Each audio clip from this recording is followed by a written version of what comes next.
Hello everyone and welcome to the YouTube channel of Intellect Educate Academy. आज की video हमारी strategy video है जिसमें हम डिस्कस करेंगे कि कैसे आपको जनरल अवेयरनेस और जनरल साइंस के सेक्शन को प्रिपेयर करना चाहिए for the HP police constable examination. तो सबसे पहले हम बात करते हैं आपके पेपर के पैटर्न की। तो अगर हम पेपर का पैटर्न देखें तो टोटल आपको आने हैं पेपर में 80 क्वेश्चंस। ठीक है, टोटल 80 क्वेश्चंस आपको आने हैं, जिसमें से 16 क्वेश्चन आपके आएंगे जनरल अवेयरनेस में से और 8 क्वेश्चन आपके आएंगे जनरल साइंस में से। तो जो सेक्शन में आपसे डिस्कस करने वाला हूं इससे टोटल 24 क्वेश्चंस आपके आने वाले हैं और पूरे के पूरे रिटन एग्जामिनेशन में आपके ये जो क्वेश्चन है ये 30% की वेटेज कैरी करेंगे। तो आप इस नंबर से पता लगा सकते हैं कि ये सेक्शन आपके लिए कितना इंपॉर्टेंट है। काफी लोग इस सेक्शन को स्किप करने की कोशिश करते हैं या गलत स्ट्रेटेजी से इसको कवर करने की कोशिश करते हैं, जिसके कारण से उनका फाइनल मेरिट में आना बहुत मुश्किल हो जाता है। ठीक है, ये जो सेक्शन है आपका बहुत सिंपल है, आपके पेपर का लेवल बहुत ज्यादा हाई नहीं होता है।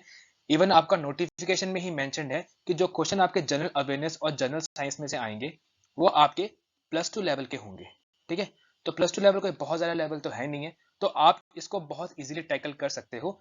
बट कंडीशन एक ही है कि आपको प्रॉपर स्ट्रेटेजी के साथ इसको पढ़ना पड़ेगा। ठीक है, क्योंकि जनरल अवेयरनेस के अगर हम सब्जेक्ट्स देखें, हिस्ट्री, ठीक है, political science, geography, economics, HPG के, तो सब्जेक्ट्स बहुत सारे हो जाते हैं।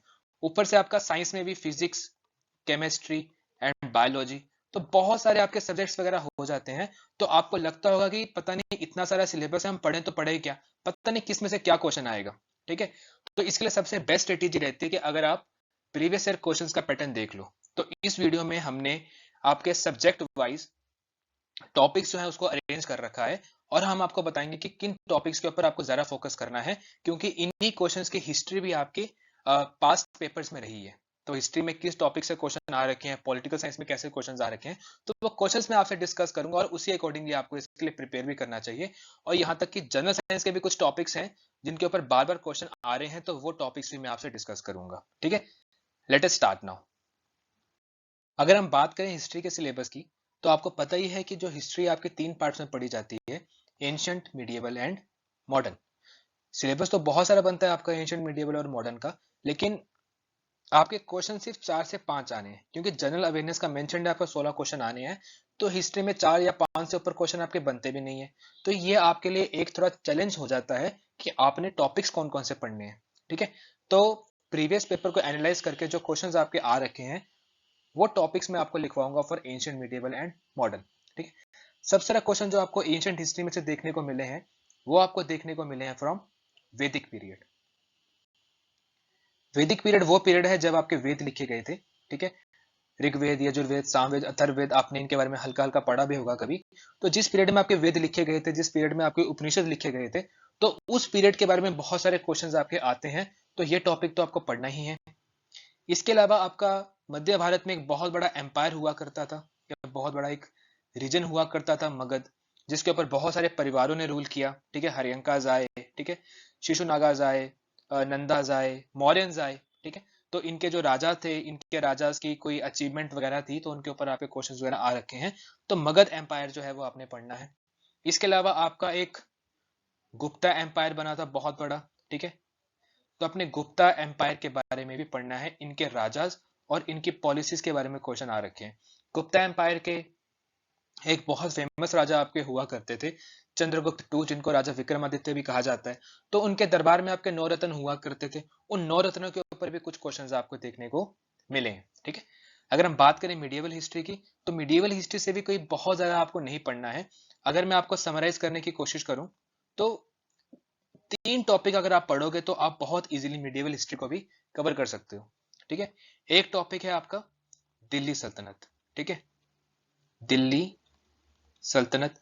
दिल्ली सल्तनत में आपकी 5 डायनेस्टीज आई थी, या 5 परिवार आए थे जिन्होंने दिल्ली से आपका रूल किया था पूरे भारत के ऊपर।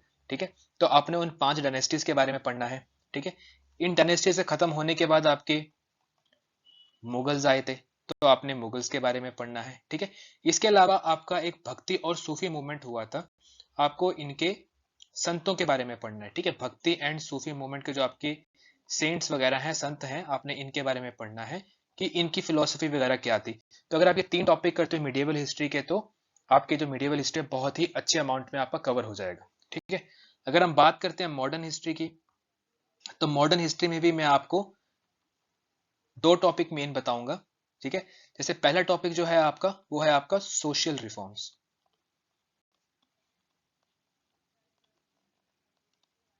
ठीक है। सामाजिक बदलाव, जो हमारी सोसाइटी थी वो बहुत ज्यादा डाउनग्रेड हो चुकी थी, ठीक है। तो कुछ लोगों ने एक स्टेप लिया, कुछ एक इनिशिएटिव लिया, और उसके तहत आपके समाज को सुधारा, ठीक है। तो जो आपके समाज सुधारक रिफॉर्म्स वगैरह थे, उनमें जो आपके लोग इन्वॉल्व थे, जो उनकी संस्थाएं इन्वॉल्व थी, ठीक है, ब्रह्मो समाज हो गया, ठीक है, या और भी कोई आपकी इंस्टीट्यूट वगैरह होगी, तो आपने इनके बारे में पढ़ना है, इनके ऊपर आपके क्वेश्चन आ रखे हैं, ठीक है। तो सोशल रिफॉर्म्स आपने एक टॉपिक पढ़ना है फ्रॉम मॉडर्न हिस्ट्री, और इसके अलावा आपने एक काफी बड़ा टॉपिक पढ़ना है, इसमें है आपका फ्रीडम स्ट्रगल, ठीक है। तो फ्रीडम स्ट्रगल के बारे में आपने पढ़ना है, जिसमें आपने फ्रीडम फाइटर्स के बारे में पढ़ना है, ठीक है। एंड मेनली आपने पढ़ना है गांधी जी और उनकी विचारधारा के बारे में, ठीक है। ये बड़ा इंपॉर्टेंट टॉपिक आपके लिए बन के आता है और आपने इसके बारे में पढ़ना है। तो अगर आप ये टॉपिक्स कर लेते हो हिस्ट्री से कवर, ठीक है, तो बहुत ही जरा हाई प्रोबेबिलिटी है कि आप पांचों के पांचों क्वेश्चन जो आपके आएंगे हिस्ट्री के, आप उनको इजीली अटेम्प्ट कर पाओगे। चलिए बात करते हैं पॉलिटिकल साइंस की। तो हिस्ट्री की तरह पॉलिटिकल साइंस एक बहुत ज़्यादा वास्ट सब्जेक्ट है, और टॉपिक्स बहुत सारे हैं, लेकिन क्वेश्चन इसके भी 4 से 5 मैक्सिमम आपके आने हैं, और हो सकता है कि इससे कम क्वेश्चन भी आए, हो सकता है 2 या 3 क्वेश्चन ही आए। तो आपको इसमें भी सिलेक्टेड स्टडी ही करनी है। तो जो इतिहास रहा है कांस्टेबल के पेपर का, उसमें से जो मेन क्वेश्चंस आपके आए हैं, वो आए हैं आपके इन 3 टॉपिक्स में से, जो आपकी स्क्रीन पे आपको दिख रहे हैं।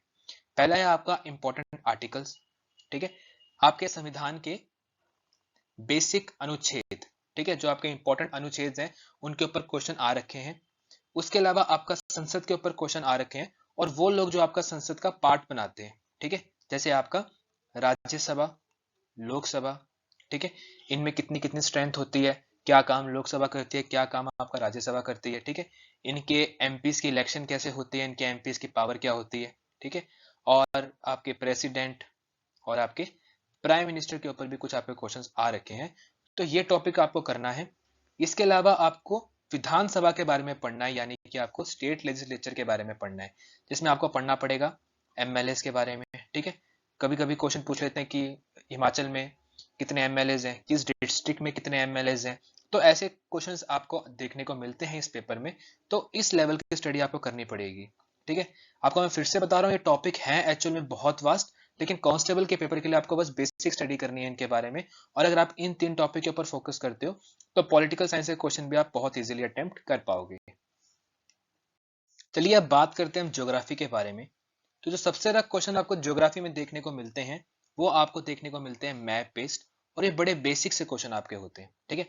आपको जो भारत का मैप है, उसकी प्रॉपर नॉलेज आपको होनी चाहिए। आपको पता होना चाहिए कौन सी स्टेट कहाँ पे है, ठीक है, और उस स्टेट के नेबर्स कौन कौन से हैं। तो स्टेट्स के नेबर्स के बारे में आपसे क्वेश्चन आते हैं, और पूछ सकते हैं कि कौन से स्टेट की बाउंड्री किस स्टेट के साथ लगती है, ठीक है। लोग यूजुअली कंफ्यूज होते हैं आपके नॉर्थ ईस्टर्न स्टेट्स के बारे में, तो इनके ऊपर आपके क्वेश्चन जो है वो आपको देखने को मिले हैं, इनकी बाउंड्रीज के बारे में। साथ ही में आपके जो भारत के नेबर्स हैं, जो इंडिया के नेबर्स हैं, उनके बारे में आपसे सवाल पूछ सकते हैं, ठीक है, कि कौन से नेबर की लॉन्गेस्ट बाउंड्री टच हो रही है, ठीक है, कौन से की शॉर्टेस्ट बाउंड्री टच हो रही है इंडिया के साथ, ठीक है, पाकिस्तान के साथ इंडिया की कौन कौन सी स्टेट की बाउंड्री टच होती है। तो ऐसे बड़े बेसिक से क्वेश्चन आपके मैप के हैं, जो आपको कर लेने चाहिए, अगर आप चाहते हो कि आपको ज्योग्राफी में अच्छे मार्क्स चाहिए, ठीक है। उसके अलावा जो आपकी कैटेगरी है, जिससे सबसे ज्यादा क्वेश्चन आपके आ रखे हैं, वो है आपकी रिसोर्सेज और उनकी लोकेशंस, ठीक है। जब हम बात करते हैं रिसोर्सेज की, तो रिसोर्सेज में आपकी नेचुरल रिसोर्सेज भी आती हैं, ठीक है, और कुछ आपकी मैन मेड रिसोर्सेज भी आती हैं। अब रिसोर्सेज क्या होता है? कोई भी ऐसी चीज जिसको इंसान इस्तेमाल कर सकता है। तो आपको नेचर ने बहुत सारी रिसोर्सेज दे रखी हैं, ठीक है, जैसे आपको लेक्स दे रखी हैं, ठीक है, आपको रिवर्स दे रखी हैं, ठीक है। तो लेक्स होगी, रिवर्स होगी, ठीक है। इसके अलावा आपके ग्लेशियर्स हैं, ठीक है। इसके अलावा आपके बहुत सारे पदार्थ आपको देखने को मिलते हैं, मिनरल्स वगैरह। तो आपसे पूछ सकते हैं कि पर्टिकुलर लेक या पर्टिकुलर रिवर कौन कौन सी स्टेट में है, या कौन कौन सी स्टेट से कोई पर्टिकुलर रिवर जाती है, ये ग्लेशियर की लोकेशन क्या है। या पूछ सकते हैं कि ये मिनरल कहाँ पाया जाता है, इंडिया की कौन सी स्टेट कॉपर को सबसे ज्यादा प्रोड्यूस करती है, ठीक है, या कौन सी स्टेट स्टील को प्रोड्यूस करती है, या कौन सी स्टेट आपकी है जो आपकी कोल या कोयले की प्रोडक्शन में सबसे आगे है, ठीक है, या कौन सी स्टेट में कोयले के जो रिसोर्सेज हैं, जो आपकी खदानें हैं, सबसे ज्यादा पाई जाती हैं। तो ऐसे बड़े बेसिक से क्वेश्चन आपके नेचुरल रिसोर्सेज के बारे में जो आपसे पूछे जा सकते हैं। लॉन्गेस्ट रिवर, ठीक है, लार्जेस्ट लेक, ठीक है, लेक भी आपके दो तरह की होती हैं, फ्रेश वाटर और सलाइन। तो फ्रेश वाटर कौन सी है, सलाइन कौन सी है, कौन सी स्टेट में है। तो ऐसे बड़े बेसिक से क्वेश्चन आपको देखने को मिलते हैं, और खासकर आप जो क्वेश्चंस हैं उसमें इनकी लोकेशन पूछी जाती है। जो दूसरी तरह की आपकी रिसोर्सेज हैं वो है आपकी मैन मेड रिसोर्सेज, ठीक है, जिसमें आपके मेनली आपके आते हैं डैम्स और कैनाल्स, ठीक है। तो कौन सा कैनाल, कौन सा डैम कहाँ कहाँ पाया जाता है, उसके बारे में आपसे क्वेश्चन पूछते हैं, ठीक है। उसके अलावा आपकी जो नेशनल पार्क्स हो गए, ठीक है, नेशनल पार्क्स आपके हो गए, या आपकी वाइल्ड लाइफ सेंचुरीज होगी, या आपके बायोस्फीयर रिजर्व्स हो गए, ठीक है, जो सरकार ने बना रखे होते हैं, कुछ एरियाज को घोषित कर देते हैं आपके नेचुरल रिसोर्सेज को, जानवरों को या पेड़ पौधों को बचाने के लिए उनको कोई ना कोई स्टेटस दे दिया जाता है, नेशनल पार्क का, वाइल्ड लाइफ सेंचुरी का, या बायोस्फीयर रिजर्व का। तो ये कहाँ कहाँ है, तो ये क्वेश्चन भी आपसे पूछे जाते हैं रिगार्डिंग रिसोर्सेज और उनकी लोकेशंस, ठीक है। साथ ही में कुछ आपके बेसिक कंसेप्ट और भी आते हैं ज्योग्राफी में से, जिनमें से जो मेन कंसेप्ट है आपका, फॉर एग्जांपल, वो है आपका लैटिट्यूड्स का और लॉन्गिट्यूड्स का, ठीक है। लैटिट्यूड्स एंड लॉन्गिट्यूड का आपका बेसिक कंसेप्ट है, इसके ऊपर पे क्वेश्चन आ रखे हैं, ठीक है। और अगर हम बात करें लैटिट्यूड की, तो सबसे इंपॉर्टेंट आपकी जो लैटिट्यूड है वो तो आपकी इक्वेटर है, जो बिल्कुल सेंटर से जाती है। आपने पढ़ा ही होगा इक्वेटर के बारे में, जो आपका अर्थ है उसको वो दो पार्ट में डिवाइड कर देती है, नॉर्दर्न हेमिस्फीयर और सदर्न हेमिस्फीयर के में, जो उसको डिवाइड कर देती है। तो लैटिट्यूड में आपकी ट्रॉपिक ऑफ कैंसर भी आती है, ठीक है, जो बिल्कुल भारत को दो हिस्सों में काट देती है ऑलमोस्ट। तो पूछा गया था क्वेश्चन कि ट्रॉपिक ऑफ कैंसर कौन कौन सी स्टेट से जाती है, ठीक है। तो ये आपका क्वेश्चन आपको देखने को मिला रिगार्डिंग लैटिट्यूड्स, ठीक है। आपकी एक बड़ी इंपॉर्टेंट लॉन्गिट्यूड है जिसको हम कहते हैं स्टैंडर्ड मेरिडियन ऑफ इंडिया। तो ये भी आपका क्वेश्चन पूछा गया था कि कौन कौन सी स्टेट से आपकी स्टैंडर्ड मेरिडियन जाती है। तो ऐसे बेसिक कंसेप्ट्स के ऊपर भी आपके ज्योग्राफी से क्वेश्चन आ रखे हैं, तो आपको ये चीजें आपको पढ़नी पड़ेंगी, ठीक है। अगर हम बात करें इकोनॉमिक्स की, तो इकोनॉमिक्स आपके लिए पढ़ना बहुत आसान है, क्योंकि मेनली आपके सिर्फ दो टॉपिक से क्वेश्चन आने हैं। पहला है आपका 5 ईयर प्लान, ठीक है। जब आपका भारत आजाद हुआ था तो उसको डेवलपमेंट के पाथ के ऊपर आगे ले जाने के लिए सरकार ने बहुत सारे 5 ईयर के प्लान बनाए थे, और टोटल आपके 12 5 ईयर प्लान आए थे, जो कि आपकी प्लानिंग कमीशन नाम की एक ऑर्गेनाइजेशन ने बनाए थे, ठीक है। तो 12 के 12 प्लान के एम क्या थे, उनके अचीवमेंट्स क्या थे, इसके बारे में आपको पता होना चाहिए। आपको प्लानिंग कमीशन के बारे में थोड़ा सा पता होना चाहिए। और 2015 से आपकी प्लानिंग कमीशन को रिप्लेस करके आ गया है आपका नीति आयोग, ठीक है। तो जो आपके देश के डेवलपमेंट है उसको नीति आयोग देख रहा है। तो नीति आयोग क्यों लाया गया, इसके पर्पस क्या है, इसके एम क्या है, इसके अचीवमेंट्स क्या है, तो इसके ऊपर भी जो क्वेश्चन है आपसे पूछे गए हैं, तो आप इनके बारे में भी पढ़ लेना, ठीक है। इसके अलावा जो दूसरा टॉपिक है वो है आपका सेक्टर्स ऑफ इकोनॉमी। जो आपका इकोनॉमी है उसको तीन हिस्सों में बांटा जाता है। बेसिकली आपके देश में जो भी इकोनॉमिक एक्टिविटी या आर्थिक एक्टिविटी हो रही होती है उसको आप तीन तरीके में डिवाइड कर देते हो, प्राइमरी, सेकेंडरी और टर्शरी। तो आपको क्वेश्चन पूछे गए हैं लगातार 2 साल कि ये जो पर्टिकुलर एक्टिविटी है ये आपका सेकेंडरी में आती है, टर्शरी में आती है, प्राइमरी में आती है। तो जो ऐसे क्वेश्चन है वो भी आपको देखने को मिलते हैं। तो बड़ी ही बेसिक स्टडी से आप इकोनॉमिक्स को भी टैकल कर सकते हो। साथ ही में आपको प्रॉपर फोकस करना पड़ेगा हिमाचल जीके के बारे में, जिसमें आपको हिमाचल के कल्चर के बारे में, ठीक है, कि कौन से एरिया के, कौन से डिस्ट्रिक्ट के या कौन से ट्राइब के क्या क्या फेस्टिवल्स हैं, ठीक है, क्या क्या उनका पहनावा है, क्या क्या उनके फूड आइटम्स वगैरह हैं। तो हिमाचल के कल्चर के बारे में आपको पता होना चाहिए, हिमाचल के भूगोल के बारे में आपको पता होना चाहिए, ठीक है, कि जैसे ये कोई लेक है तो ये लेक आपकी कौन से डिस्ट्रिक्ट में पाई जाती है, ठीक है, इस लेक की खास बात क्या है, अगर कोई स्पेशल स्टेटस दिया गया है किसी लेक को या किसी रिवर को, ठीक है। तो ऐसे कुछ क्वेश्चंस भी आपसे पूछे जा सकते हैं कि ये पर्टिकुलर ग्लेशियर कहाँ पे है, ये पर्टिकुलर पहाड़ी कहाँ पे है, ये पर्टिकुलर खड्ड कहाँ पे है। तो ऐसे बड़े बेसिक से क्वेश्चन है आपके भूगोल के, जो कि हिमाचल जीके से जुड़े हुए हैं, तो इनके भी क्वेश्चंस आपको देखने को मिलते हैं, ठीक है। इसके अलावा आपके हिमाचल प्रदेश के प्रशासन के ऊपर कुछ क्वेश्चन पूछे जाते हैं, जैसे कि किस डिस्ट्रिक्ट में कितनी सीटें हैं, ठीक है, विधानसभा के लिए किस डिस्ट्रिक्ट से कितनी सीटें हैं, ऐसे क्वेश्चन आपसे पूछे जा सकते हैं, ठीक है। आपकी एडमिनिस्ट्रेशन की हिस्ट्री, कि पहला सीएम कौन था, ठीक है, वगैरह वगैरह। ठीक है, कोई पर्टिकुलर पर्सन है जो आपका बहुत ज़्यादा फेमस था हिस्ट्री में प्रशासन को लेके, तो उनके ऊपर भी आपको जो सवाल है वो पूछे जा सकते हैं। अगर आप एचपीजीके के कल्चर के बारे में थोड़ा सा पढ़ लो, उसकी ज्योग्राफी के बारे में और उसकी एडमिनिस्ट्रेशन यानी कि प्रशासन के बारे में थोड़ा सा पढ़ लो, तो आप एचपीजीके के जो क्वेश्चन आप उनको भी टैकल कर पाओगे।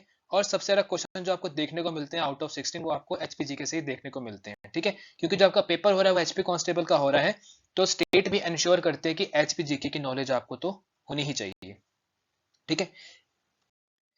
इसके अलावा कुछ और भी क्वेश्चंस आपको देखने को मिलते हैं जनरल अवेयरनेस में से, ठीक है, और उनको मैंने कैटेगरी दी है मिसलेनियस यानी कि एक्स्ट्रा, ठीक है। तो आपसे कोई इंपॉर्टेंट ऑर्गेनाइजेशन है, यूनाइटेड नेशन आपका हो गया सपोज, तो उसका हेडक्वार्टर कहाँ है, उसके हेडक्वार्टर के बारे में सवाल पूछ सकते हैं, ठीक है। कोई फेमस पर्सनैलिटी है, ठीक है, जो करंटली आपकी न्यूज में रही थी, तो उसके ऊपर कोई सवाल आ सकता है कि सपोज किसी पर्सन की आपकी डेथ हो जाती है, तो वो पूछ सकते हैं कि जो पर्सन था आपका किस फील्ड से एसोसिएटेड था, ठीक है। इसके अलावा आपके अवार्ड्स और ऑनर्स के बारे में क्वेश्चन पूछे जा सकते हैं कि ठीक है कि ये पर्टिकुलर जो आपका सपोज आपका रणजी ट्रॉफी के ऊपर सवाल आ गया कि रणजी ट्रॉफी किस स्पोर्ट से जुड़ा हुआ है, ठीक है, या रिसेंटली किस आदमी को दादा साहिब फाल्के अवार्ड मिला है, तो ऐसे अवार्ड्स और ऑनर्स के ऊपर आपके क्वेश्चन आ सकते हैं। आपके स्पोर्ट्स के ऊपर क्वेश्चन आ सकते हैं, अगर किसी पर्टिकुलर स्पोर्ट्स पर्सन ने कोई बहुत बड़ी अचीवमेंट पाई हो, तो उस अचीवमेंट के ऊपर आपसे सवाल पूछे जा सकते हैं, ठीक है। कोई आपकी ऑर्गेनाइजेशन होगी, ठीक है, तो उनका जो हेड कौन है, चीफ कौन है, जैसे आपसे पूछ सकते हैं कि जो भारतीय सेना है उसका प्रमुख कौन है, ठीक है। आपके इंपॉर्टेंट डेज के ऊपर सपोज आपसे पूछ सकते हैं कि वर्ल्ड पॉपुलेशन डे कब मनाया जाता है, ठीक है, हिमाचल डे कब मनाया जाता है, तो ऐसे इंपॉर्टेंट डेज के ऊपर आपको क्वेश्चन आ सकते हैं। और आपके जो वर्ल्ड की कंट्रीज हैं उनकी कैपिटल्स के ऊपर नॉर्मल क्वेश्चन आपके आ सकते हैं। और ये मैं अपने मन से नहीं लिख रहा हूँ, क्योंकि ये जो क्वेश्चन है आपके, ये मेरे को देखने को मिले हैं आपके पास्ट पेपर्स में, इसलिए मैंने इन टॉपिक्स को भी यहाँ पे मेंशन कर रखा है, ठीक है। तो ये टॉपिक्स भी आपको पढ़ने पड़ेंगे, इसका कोई एस्केप नहीं है, ठीक है, क्वेश्चंस आ रखे हैं, इन टॉपिक्स आपको पढ़ना पड़ेगा।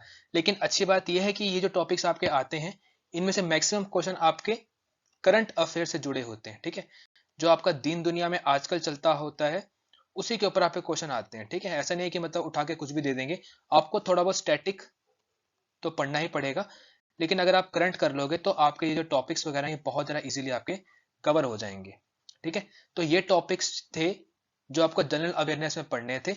अब हम डिस्कस करेंगे हल्का सा जनरल साइंस के बारे में। जो आपका जनरल साइंस है इसमें सब्जेक्ट्स तो आपके फिजिक्स, केमिस्ट्री और बायोलॉजी तीनों के तीनों आते हैं, ठीक है, लेकिन आप तीनों को ना ही पढ़ो तो बढ़िया है, ठीक है। सिंपल अगर आप टॉपिक वाइज चीजों को पढ़ोगे तो आपके लिए बेटर है, ठीक है। सबसे ज्यादा क्वेश्चन जो आपको जनरल साइंस में देखने को मिले हैं वो आपको देखने को मिले हैं डिजीजेस के बारे में, ठीक है, कि कौन सी बीमारी किस विटामिन की या किस मिनरल की कमी से होता है, ठीक है, किस बीमारी के क्या सिम्टम्स होते हैं और किस बीमारी का क्या क्योर है, ठीक है, कि कैसे उसको ठीक किया जा सकता है, ये क्वेश्चंस आपको देखने को मिलते हैं, ठीक है, डिजीज के रिगार्डिंग। और जब आप डिजीज के बारे में पढ़ोगे तो आपको बैक्टीरिया के बारे में पढ़ना है, वायरस के बारे में पढ़ना है, ठीक है। तो ये चीजें आपको पढ़नी है और इसके ऊपर क्वेश्चन आपके आते हैं, और ना कि सिर्फ आपके कांस्टेबल के पेपर में आते हैं, बाकी भी जो आप एग्जाम होते हैं उसमें डिजीज के ऊपर क्वेश्चन तो पूछे ही जाते हैं, ठीक है। इसके अलावा आपको प्लांट्स और एनिमल्स के बारे में पढ़ना है, ठीक है। अगर हम बात करें एनिमल्स की तो एनिमल्स में आपके ह्यूमंस भी आते हैं, ठीक है। तो ह्यूमंस की बॉडी की बनावट कैसी है, इनके ऑर्गन्स के बारे में आपको पता होना चाहिए, ठीक है, कि सबसे बड़ा ऑर्गन कौन सा है, सबसे बड़ी हड्डी कौन सी है, सबसे छोटी हड्डी कौन सी है, ठीक है। तो इन चीजों के बारे में आपको पढ़ना पड़ेगा ह्यूमन बॉडी के बारे में। अगर हम बात करें प्लांट्स की तो प्लांट्स में आपके प्लांट्स की बनावट के ऊपर क्वेश्चन आते हैं। इवन ये भी पूछा जाता है कि प्लांट्स और एनिमल्स आपके रिप्रोडक्शन कैसे करते हैं, ठीक है, प्लांट्स और एनिमल्स में कौन कौन से हॉर्मोन्स पाए जाते हैं, ठीक है, उन हॉर्मोन्स के काम क्या हैं, ठीक है। तो ऐसे बड़े बेसिक से क्वेश्चन आपके प्लांट्स और एनिमल्स के रिगार्डिंग जो आपको आने चाहिए, ठीक है।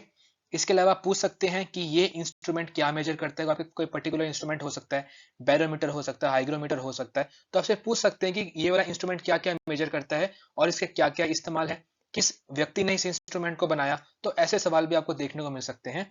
और बेसिक फिजिक्स के जो आपके नियम होते हैं मोशन के रिगार्डिंग या ग्रेविटेशन के रिगार्डिंग, ठीक है, या लाइट के रिगार्डिंग या साउंड के रिगार्डिंग, जो आपके बेसिक नियम होते हैं फिजिक्स की, आपको उनकी नॉलेज भी होनी चाहिए। तो अगर आप इतने टॉपिक्स कर लेते हो जनरल साइंस से, तो आपको जनरल साइंस के 8 क्वेश्चन आने हैं, वो आप बहुत इजीली अटेम्प्ट कर पाओगे। चलिए बात कर लेते हैं अब हम स्ट्रेटेजी की, कि इस पेपर को टैकल करने के लिए आपकी स्ट्रेटेजी क्या होनी चाहिए, ठीक है। अब जीके आपको पता है कि बहुत ज़्यादा वास्ट सब्जेक्ट है और इतना टाइम आपके पास नहीं है, ठीक है। तो मैं आपको नहीं बताऊंगा कि आपको एनसीईआरटी पढ़नी है या आपको कोई और किताब पढ़नी है, मैं आपको ज़्यादा किताबें नहीं बताऊंगा, ठीक है। आपको मैं बस जितना भी चीज़ें हैं वो आपको मैं सिर्फ 2 किताब में समराइज कर दूंगा। एक है आपकी जनरल नॉलेज बाय लूसेंट, ठीक है। आपने ये नाम सुना भी होगा, लूसेंट की जीके की किताब आती है। लूसेंट की जीके की किताब बहुत ज़्यादा कारगर है। इसमें आपका जनरल अवेयरनेस भी कवर हो जाएगा और आपका जनरल साइंस भी कवर हो जाएगा। और जो मैं मिसलेनियस चीज़ों की बातें कर रहा था, जो आपके छोटे बहुत टॉपिक आपके आते हैं, वो टॉपिक्स भी आपके यहाँ पे कवर हो जाएंगे, ठीक है। ये किताब मैंने खुद भी पढ़ी हुई है, ठीक है। और जो टॉपिक्स मैंने पास्ट में देखे थे आपके कांस्टेबल के पेपर में, वो सारे टॉपिक आपके इस किताब में कवर हो रहे हैं, इसीलिए आपको मैंने इस किताब का नाम बताया है। तो Lucent is one book that you can refer. इसके अलावा आपके एचपीजीके से जो क्वेश्चन आते हैं, ठीक है, हालांकि क्वेश्चन कम आते हैं लेकिन क्वेश्चन आते हैं, तो इसके लिए आप रेफर कर सकते हो जोग्ता अकेडमी की किताब, ठीक है। जोग्ता की किताब आती है आपकी एचपीजीके के लिए, और ये बुक आपकी बहुत अच्छी है, ठीक है। ये दोनों बुक जो है आपकी, इसका भी मैक्सिमम प्राइस आपका 250 ही होगा और इसका भी मैक्सिमम प्राइस आपका 250 ही होगा। और दोनों की दोनों किताबें आपकी इंग्लिश एंड हिंदी मीडियम दोनों में अवेलेबल हैं। तो आपके लिए बहुत ज़्यादा हेल्प हो जाएगी अगर आप इन 2 किताबों को पढ़ लोगे, ठीक है। ये जो किताबें हैं आपकी, इनमें सारा का सारा कंटेंट मिल जाता है पढ़ने के लिए जो आपका कांस्टेबल के पेपर में आना है, ठीक है। अगर आपके पास कोई और किताब भी है एचपीजी की, तो आप उसको भी रेफर कर सकते हो। ऐसा नहीं है कि आपको कोई और किताब छोड़ के जोग्ता की ही खरीदनी है, ठीक है। लेकिन ये किताबें हैं जो मैं आपको रिकमेंड कर रहा हूँ अपने पॉइंट ऑफ व्यू से, ठीक है, कि जो मेरे को अंडरस्टैंडिंग है, जो चीज़ें यहाँ पे कवर हो रही हैं, वो आपके लूसेंट और जोग्ता की किताबें बहुत अच्छे से कवर हो रही हैं, ठीक है। ज़रा कॉस्टली भी नहीं है और इन किताबों से आप बहुत अच्छे तरीके से सेल्फ स्टडी कर सकते हो, ठीक है। और आप इस पेपर को क्रैक भी कर सकते हो, ठीक है। अभी जो पेपर है आपका सेल्फ स्टडी से क्रैक हो सकता है, लेकिन उसमें आपको चाहिए डेडिकेशन। अगर आप डेडिकेटेड नहीं हो, अगर आप टाइम टू टाइम स्टडी करने के लिए नहीं बैठ रहे हो, तो ये पेपर आपका क्लियर नहीं हो पाएगा, ठीक है। अगर आप चाहते हो कि कोई आपकी हेल्प करे इस पेपर को क्रैक करने में, तो इंटेलेक्ट एजुकेट अकेडमी आपकी हेल्प कर सकती है, ठीक है। इंटेलेक्ट एजुकेट अकेडमी के अपने नोट्स भी हैं, ठीक है। जैसे आपका लूसेंट की जीके की किताब है, जोग्ता की अपनी किताब है एचपी जीके की, तो वैसे ही इंटेलेक्ट के भी आपकी जीके की किताब है और आपके एचपीजीके की भी किताब है। तो इसमें हमने क्या कर रखा है, इसमें हमने सॉर्ट डाउन कर रखा है कि कौन कौन से टॉपिक आपके इंपॉर्टेंट है एचपी कांस्टेबल के पेपर के लिए। तो हो सकता है कि आपको लूसेंट में कुछ एक्स्ट्रा इन्फॉर्मेशन मिल जाए जो आपके काम की नहीं है, जोग्ता में आपको एक्स्ट्रा इन्फॉर्मेशन मिल जाए जो आपके काम की नहीं है, लेकिन वो प्रॉब्लम आपको इंटेलेक्ट के नोट्स में आपको नहीं आएगी, क्योंकि पुलिस कांस्टेबल के लिए स्पेसिफिकली हमने ये नोट्स तैयार कर रखे हैं और ये आपको हेल्प करेंगे एक सिस्टमेटिक तरीके से पढ़ने के लिए, ठीक है। टॉपिक्स आपको मैंने बता रखे हैं और उन्हीं टॉपिक्स के अकॉर्डिंगली आपके इंटेलेक्ट के नोट्स भी अवेलेबल हैं। अगर आप पढ़ना चाहते हैं तो आप उनको पढ़ सकते हो, ठीक है। अगर आप इतनी चीजें कर रहे हो, ठीक है, तो आपको एक चीज और करनी चाहिए कि आपको मॉक टेस्ट देने चाहिए, ठीक है। आपको असली एग्जाम से पहले कुछ डमी एग्जाम्स भी देके देखने चाहिए, ताकि आपको कॉन्फिडेंस आए पेपर को अटेम्प्ट करने का, ठीक है। तो मॉक टेस्ट आपके लिए बहुत जरूरी है। तो अगर आप मॉक टेस्ट करोगे और इन किताबों से आप जीके पढ़ोगे या इंटरनेट के थ्रू आप जीके पढ़ोगे, तो आपको बहुत ज़्यादा नॉलेज मिलेगी और बहुत ज़्यादा आपके चांसेस बन जाएंगे इस पेपर को क्लियर करने के, ठीक है। तो फाइनली अगर आप चाहते हैं कि इंटेलेक्ट एजुकेट अकेडमी आपकी सक्सेस का एक पार्ट बने या आपकी सक्सेस में कुछ कंट्रीब्यूट करें, तो feel free to contact us at the given numbers. और हमारी ऑफिस का एड्रेस भी यहाँ पे गिवन है, आप हमारे ऑफिस को विजिट कर सकते हैं जो कि हमीरपुर में है। हमारे जो कोर्सेज होते हैं वो ऑनलाइन और ऑफलाइन दोनों मोड में अवेलेबल रहते हैं। हमारा स्टडी मटेरियल बहुत ज़्यादा कोर्स स्पेसिफिक होता है या एग्जाम स्पेसिफिक होता है। तो आप जब हमारे कोर्स में एनरोल करोगे तो आपको जो आपका एग्जाम है उसके अकॉर्डिंगली आपको सब्जेक्ट मटेरियल या स्टडी मटेरियल प्रोवाइड किया जाएगा, ठीक है। साथ ही में आपके यूनिट टेस्ट होंगे, ठीक है, सब्जेक्ट वाइज आपकी क्लासेस लगेंगी। हमारे टीचर्स ऑलरेडी बहुत ज़्यादा एक्सपीरियंसड हैं एंड वेल क्वालिफाइड है, जो आपके सक्सेस में भरपूर तरीके से कंट्रीब्यूट करेंगे, ठीक है। साथ ही में जो बेस्ट फीचर हमारा है वो है हमारे 30 मॉक टेस्ट, ठीक है। आपको मैंने पहले बताया है कि पढ़ने के बाद आपको टेस्ट देके जरूर देखना चाहिए, ठीक है। असल एग्जाम से पहले आपको कुछ मॉक टेस्ट दे के देखने चाहिए, ताकि आपको पता लग सके कि आपकी प्रोग्रेस किस तरफ जा रही है। तो अगर आप हमारे किसी भी कोर्स में एनरोल करते हो तो उस एग्जाम के लिए आपको 30 मॉक टेस्ट प्रोवाइड किए जाते हैं, जो कि आपके सक्सेस में आपकी इंप्रूवमेंट में बहुत ज़्यादा हेल्प करेगा, ठीक है। If you are interested you can also subscribe to our YouTube channel, follow us on Instagram and Facebook, and you can also download our app from Google Play Store. Thank you so much for being attentive and all the very best for examination. Thank you so much.